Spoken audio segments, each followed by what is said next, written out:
Okay, so this, I'm making a second video. This will be for anyone interested in repairing the GHD Chronos. Obviously we've got some major design changes. The hinge area has been totally redesigned. We now have a transparent ring here, opaque probably is a better description, that lights up at the same time as the button lights up. The cable end is concave. Anyone that repairs these will know that the older cable that came on the Platinum Plus, GHD Gold, GHD Max, etc. had a slightly rounded finish, so they have got a new cable for this model. Now, as I said on my consumer video about this a little while ago, that could be fairly disastrous, because if you damage the cable, and we see cable damage every day, cats, dogs, puppies, rabbits chew the cables, and if we cannot change a cable on a £289 hair straightener, it's not likely that I would be recommending it to anybody. Accidents happen, we see it day in, day out. But the point of this video is to see if we can get into these and have a look at the hinge, we'll have a look at the PCB, we will have a look at the elements. So we are going to assume that we can get into these via the covers like we could on the earlier models. They will very likely have incorporated some features to prevent us from getting into these. They tried it on the S4C242, the new GHD original, and it hasn't stopped us, but they deliberately included something on the element mount to try and stop you getting into the element and changing things. This is, I'm just doing this really gently. I don't particularly want to ruin any of these parts that we get out of this, but also we can't take all day to get them apart.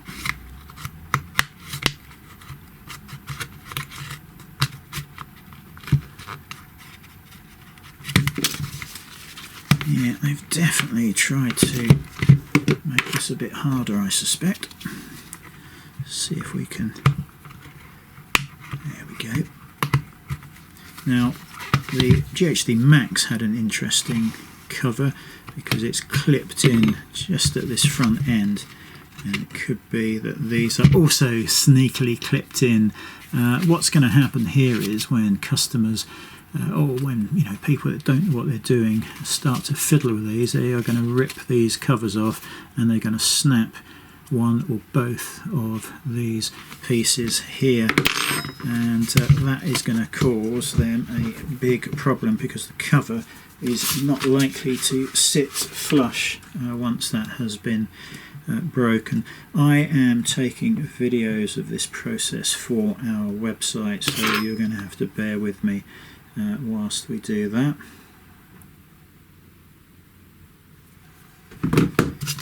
So that is one cover off. Other than that, it looks like we have the same types of clips as we've expected on the slightly earlier models. There's nothing very different there. So we will get the other side cover off. Notice we have 3 screws holding that cover on. Could also be that this is holding, these 2 screws are holding this whole arm on, because on the older ones here would be an arrangement where you can unscrew Torx screws, remove a couple of metal plates, and then this whole arm would pull out. Let's get this other cover off. Again, we'll start at this end and see if that helps things. Yeah, definitely you've got to start it from this end.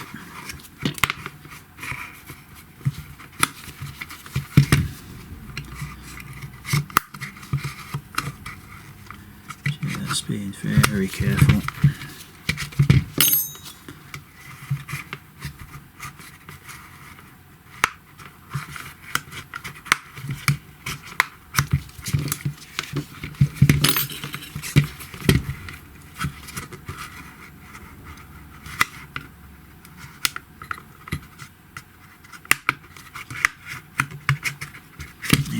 That gently does it.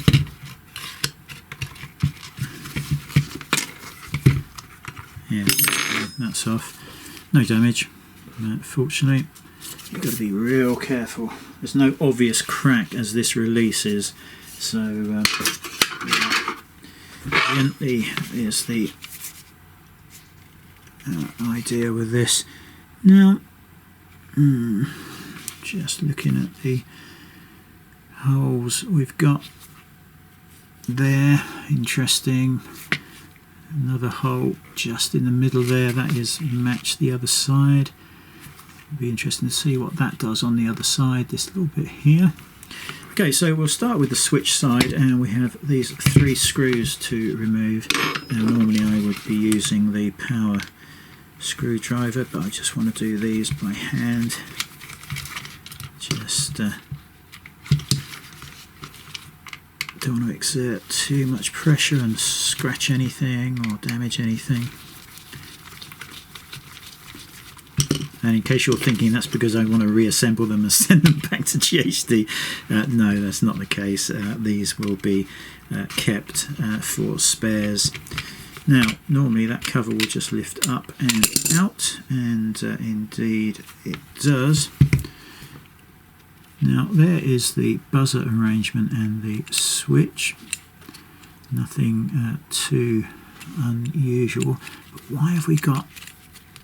why is it making that vibrating noise? It seems to me that they may have the spacing a little bit incorrect there. The actual buzzer, if you look, the buzzer itself, the plastic surround is actually touching the switch, and I think if they had separated that just by a little bit, then that would not be making that hideous vibrating noise. That is possibly a design error in my opinion, but other than that, yeah, nothing particularly interesting to write home about. So we can see a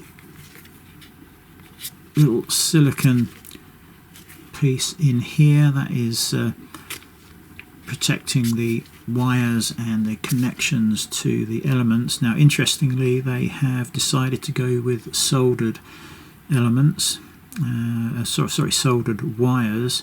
The microprocessor is just there. We'll have a look at that. Now unfortunately, well, no, it's okay, they've gone for the ribbon connection, that flat film, thin film connection. So we'll have a look at that as well. Now, any sign of that arm coming out? No, so I wonder how they've done that. Interesting. Yeah, I don't know, it could be that you have to prise this plastic piece out.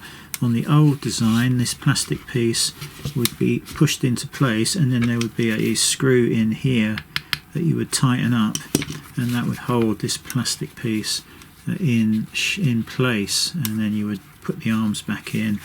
But there's obviously no obvious sign of how that comes apart.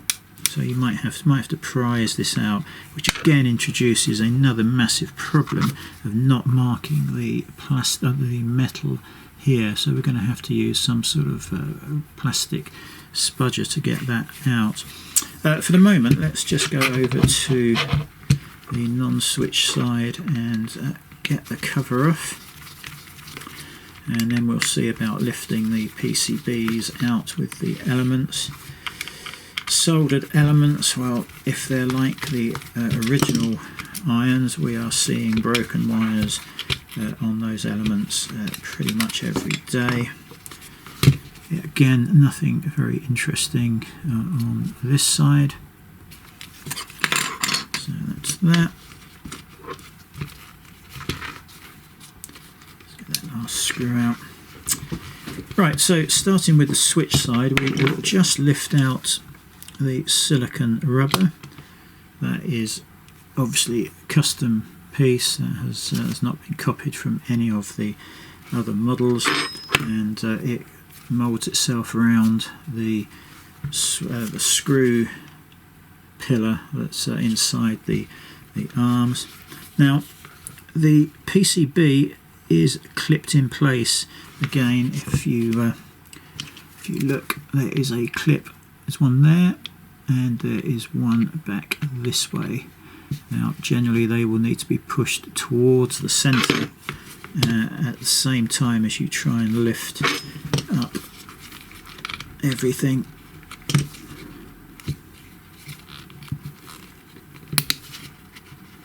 It's gone that side, and there we go, that is out on that side. Okay, immediately we see a difference on here. We have a third hole. It's very similar design to the earlier Platinum Plus. It also seems like it's possibly, I was going to say it's glued in place, but it's actually not. There's a third hole there, and it looks, yeah, if you look, there is, I don't think, yeah, just in here, the ceramic plate mount goes over that. There is a slot in that mount, so that is held in the correct place. So that is interesting. At the other end, I notice a very, very fine socket with wires, a flat ribbon cable coming out of it. I don't know whether you're going to be able to see it, just here, and those wires go back off into here, and they will be the wires for the LED lighting here. So that may well have to be released and pulled out. It's held in place by a little bit of Captain tape there. I don't know whether you can see that or not. We're just going to lift that away.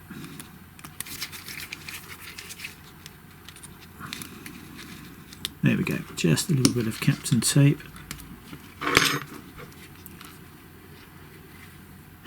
Okay, so that's that. Now the other side, the silicon looks to be exactly the same. That is often not the case. Certainly on the previous models they had silicon and hard plastic, and they were different colours and that sort of thing. Again, we're going to lift up the element, and whilst we're doing that, we're just going to push in the plastic clip.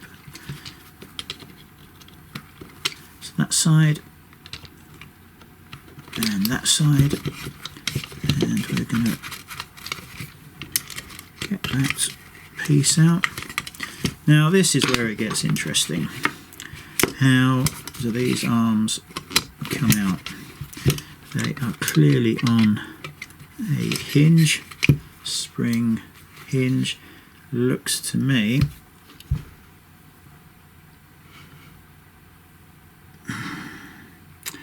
very hard to see, but there are metal, if you look just in there, there are metal,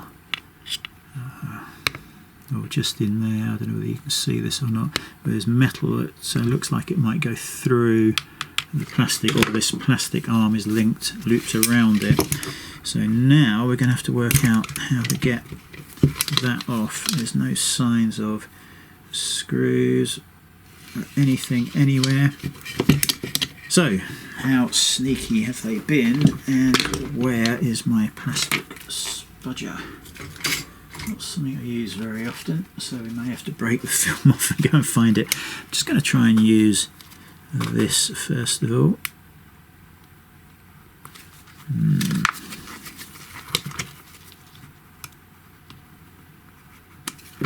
Yeah, nothing obvious there.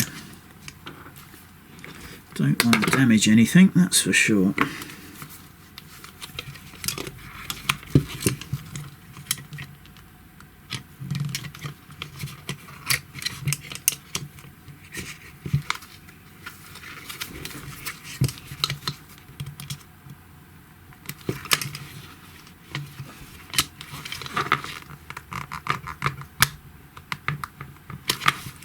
Yeah, interesting.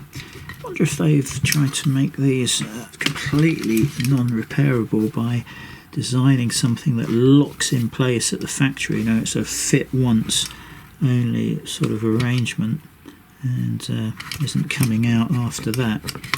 It would be a massive shame and well, quite a mistake, I would think. We're all supposed to be recycling and doing things like that these days.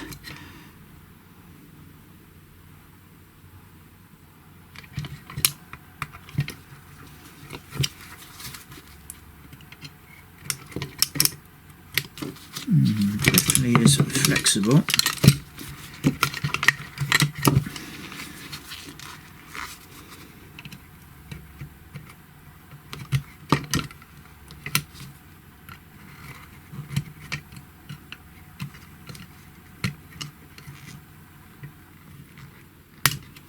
Yeah, see a pivot pin. Actually, there is a metal pivot pin that goes through these arms, so you've definitely got to get this cover off.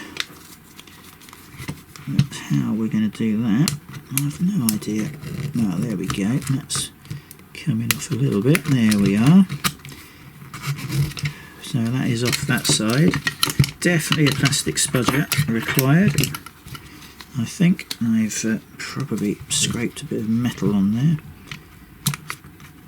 Oh, now I've bent the bloody spudger itself.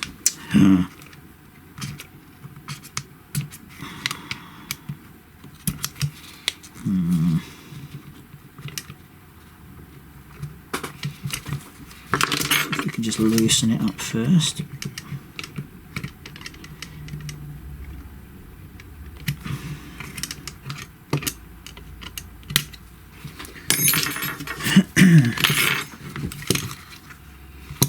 Still loose the other side.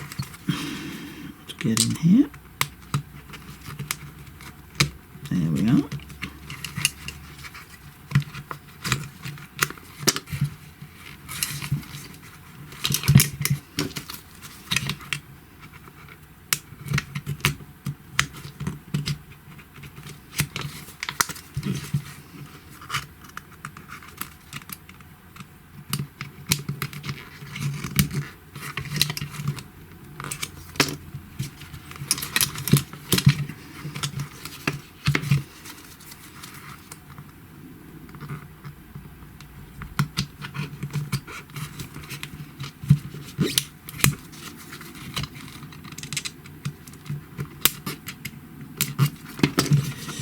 God, that's tough.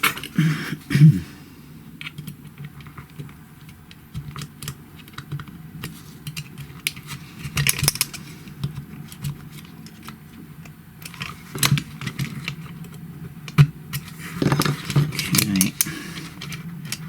There we go, finally. Okay.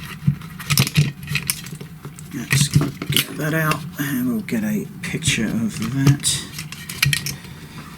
So that definitely requires a plastic, ideally. You don't want to be doing what I just did with a metal feeler gauge type of thing, but that is off.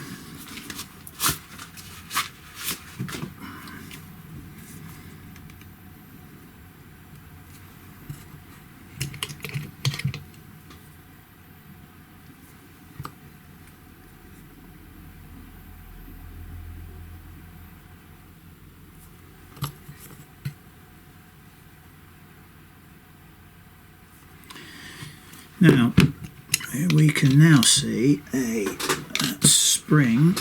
If you can see there, there is a spring. There is a spring the other side, just in there. There are pins going through these arms. You can see them there, hopefully. Now the question is, it does look like you are going to have to pop those pins out. Whew. Just going to gently move that flex wire there, just have a look underneath there. Yeah. So my feeling here is you're going to need to take out, interesting, there is another piece of silicone there. It is holding the mains socket wires. If you can you see that? Just in there. Just there. I don't know whether I'm showing it to you or not. There.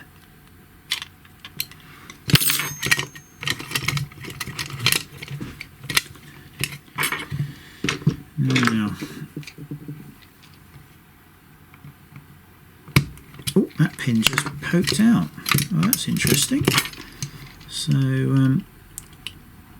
yeah, it looks like there's nothing too special there. The only issue we're going to have is when this is pulled out and everything wants to go pinging off, there'll be springs potentially flying everywhere. So we're going to need something to poke that out with. What have we got?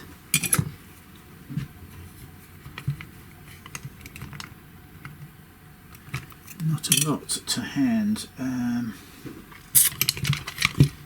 Let's see if we can grab it from the other side and just pull that out. Probably not. No.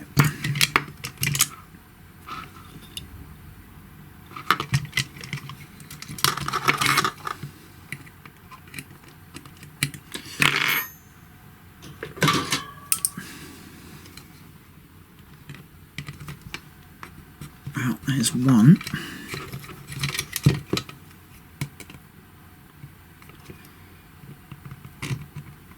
There's one of them, and that is spring loaded and is going to absolutely want to come apart. Okay, well that's one arm off. A little bit of grease has been applied to that arm. So it looks like if you're just replacing a broken arm, you can just pull that pin out and the spring mechanism stays in place for the moment. That's that bit of silicone that is wrapped around the mains cable.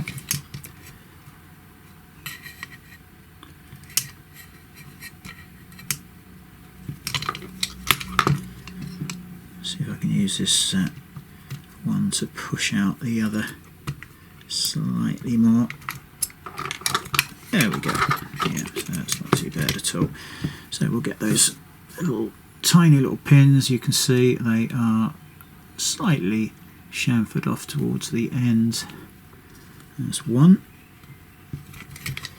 It might pull out a lot easier if I just remove the spring tension, and there we go. So that's that. Please don't go pinging apart. Okay, so that's good news.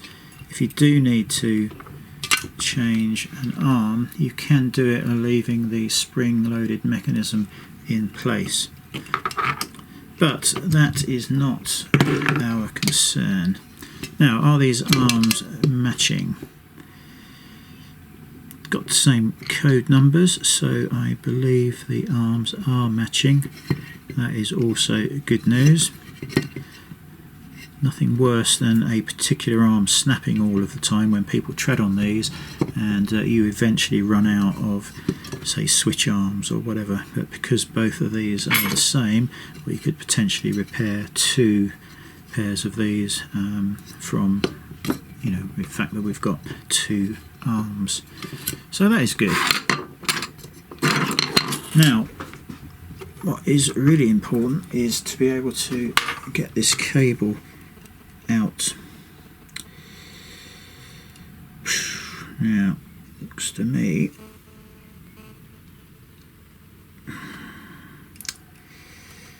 gosh, yeah, that is The actual spring mechanism itself is pretty simple. It is matching. Oh, there you go. That's how simple it is. The little springs will actually come out, and if you look, they are exactly the same. It's the same both sides. Quite strong spring, and if we now look here, we can probably lift this straight out. Yeah, once the tension's gone, you can actually lift the spring straight out. So that is also good news. Just take a video of that. Sorry, a picture of that.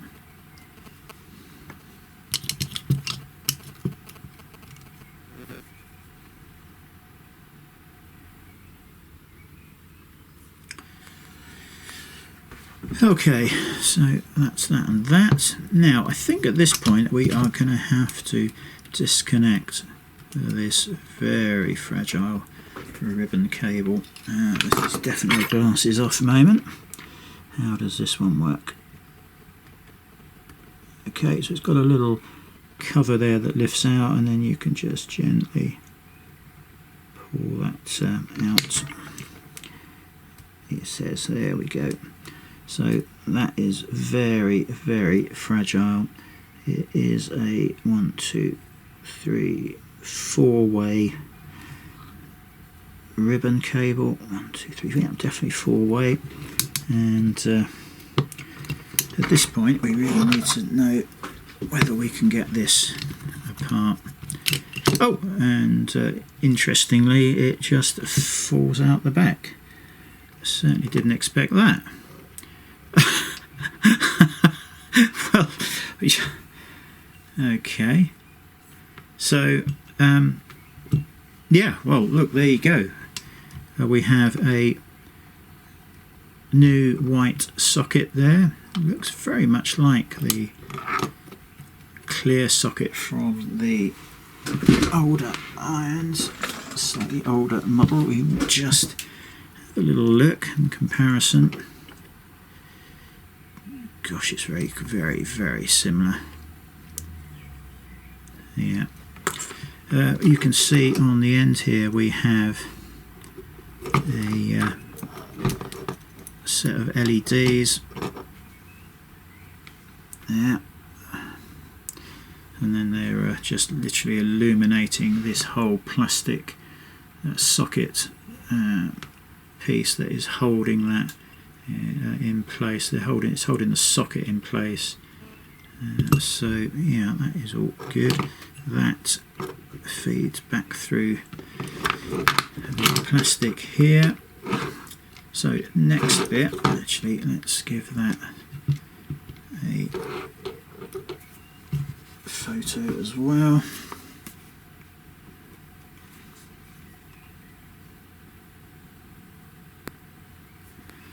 I'll just take an image of the LEDs.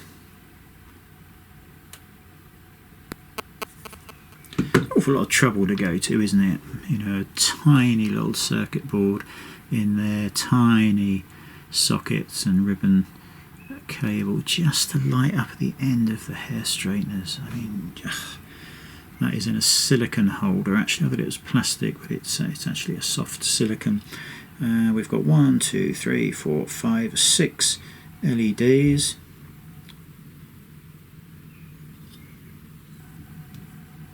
So we'll get that out of the way. Now the important bit.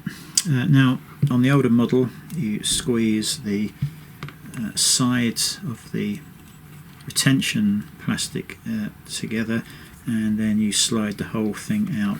And to me, it looks like this is exactly the same. The only issue is you have got 4 retention clips rather than the previous 2, so that is going to be quite hard to get out.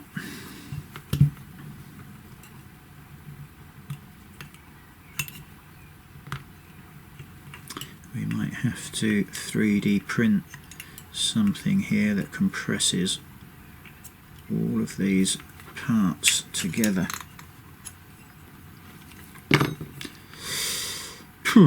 Yeah, I think that may well be what we've got to do here.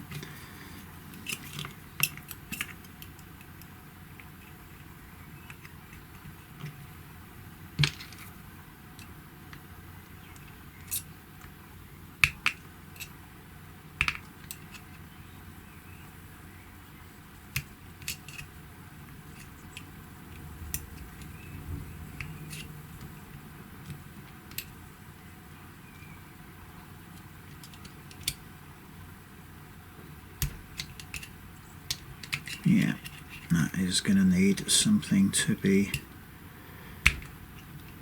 made, or at least a whole bunch of screwdrivers poked in there to try and free this up. It does not want to come out. Let's have a look. What else have we got?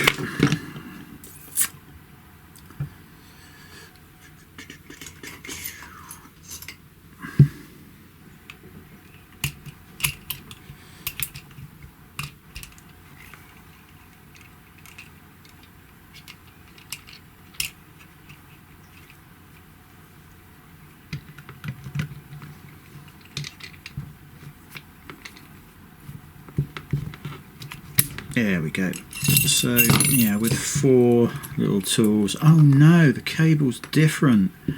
Ah, this is a complete and utter disaster. That is a totally redesigned cable.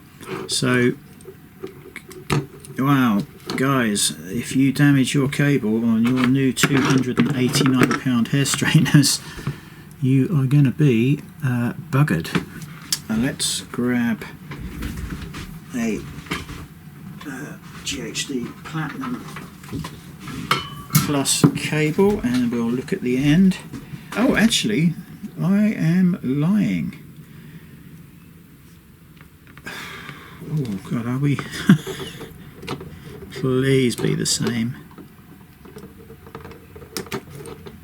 That is going to make such a difference to everybody. They've changed the colour, but the cable fits. That is massive. Just going to take some measurements with the calipers. So, Jesus. The size here of the larger rings is 13. The size of the larger rings on this one, 13. Oh, what a relief. 7.6 is the metal. 7.6 pin. 2.5 pin is 2.5. Oh well, okay. Relief all round, guys. You will be able to use the same Type 4 cable from us. There we go. Now, interestingly, there are some pieces of rubber just in there. Now, why would they do that? It's to quieten the spring area down, I would imagine. Stop it rubbing on the metal. So, yeah, so this is good news. Plastic spudger to get this apart, and yeah, I think we're going to be okay with this.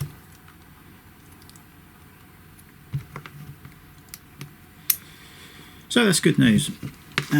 So let's just put the cable and everything to one side, and we'll just have a closer look at the elements, because again, that is another critical thing. If they have changed stuff here, I'm pretty sure they will have got rid of those ridiculous Peppy H1 fuses. They were a really bad design choice. So let's get, will that come out of there? No, we would have to unsolder the wires. So there are no push fit connections. They are all soldered terminals, as we see on the S4C242. The processor on this is a GD32F. Can't read the rest, I'll put it in the description. It's an ARM Giga device. So yeah, there are programming pads on here, but they do not have the same programming pads as we have on the gold. Oh yes, they have. Yeah, I'm sorry, they have lied. They are there in the middle. It's very hard to get a probe onto ones in the middle. It was much easier on the gold and max, where you could go in from the end to read the and reprogram the chip. Silicon rubber pieces, no surprise they are no different to before. Don't think I'll bother unsoldering these because I'm pretty certain I know what's inside, but I'm going to take them apart. I'm expecting a 40 ohm reading here, and the meter's off. Let's have a look. Okay, let's have a look. So yeah, we have a 40 ohm reading. We're not going to get a true thermistor reading. It's not even a thermistor, but for 539, this means that I believe they have used the same elements that have been used on the gold and the max irons. And again, if that's the case, that is also good news, because we can repair those models. Very similar metal spring clips to the previous ones, if not exactly the same. I'm pretty certain they have got the protection. Yes, they have. They have stopped you getting these plastic mounts off. Obviously we can get those plastic mounts off. It's not a problem at all. It's just, you know, a matter of 30 seconds to do that, but I'm not going to do that now. So I am sure we have the usual elements. We're going to have the usual broken wires. That will be repairable, but it's going to be a little bit fiddly, you know, to get into these and get the pins apart and the arms off. But these are going to be repairable. I'm quite pleased, frankly. LED ring packs up. Whatever. Don't think the customers are going to be too interested in that, and you could probably safely leave that out, as it is not exactly part of this. So yeah, all good, I believe. So yeah, that's it. For my own benefit, I will be taking these elements apart, and we will be having a closer look at that ourselves. We won't be doing that on the video, but there you go. If you are a repairer of this sort of thing, certainly the cable is going to be changeable. The broken wires, you'll be able to repair those as normal. And yeah, annoying to have a new model to deal with, but things, you know, move on. This is their new flagship, £289, and we will be repairing them.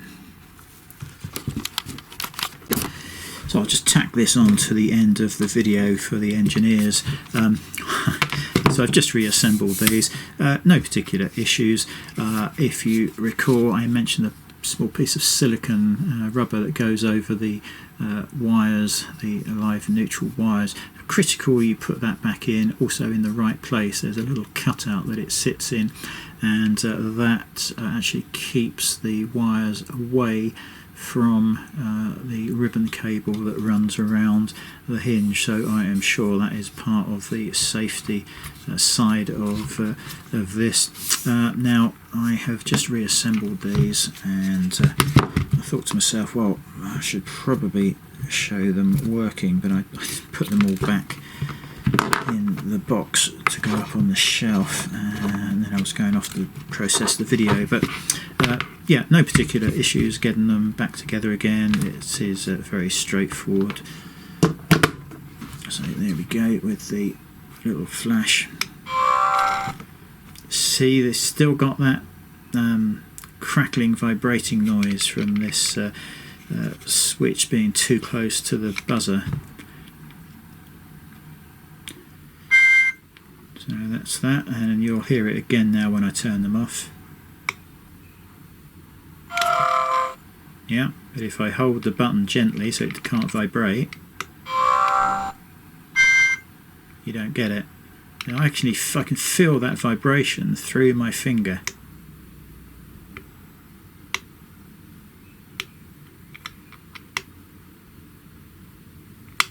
They do seem to get locked up a bit easily.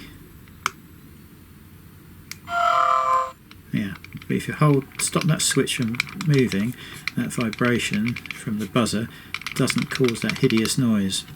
Just to prove it again.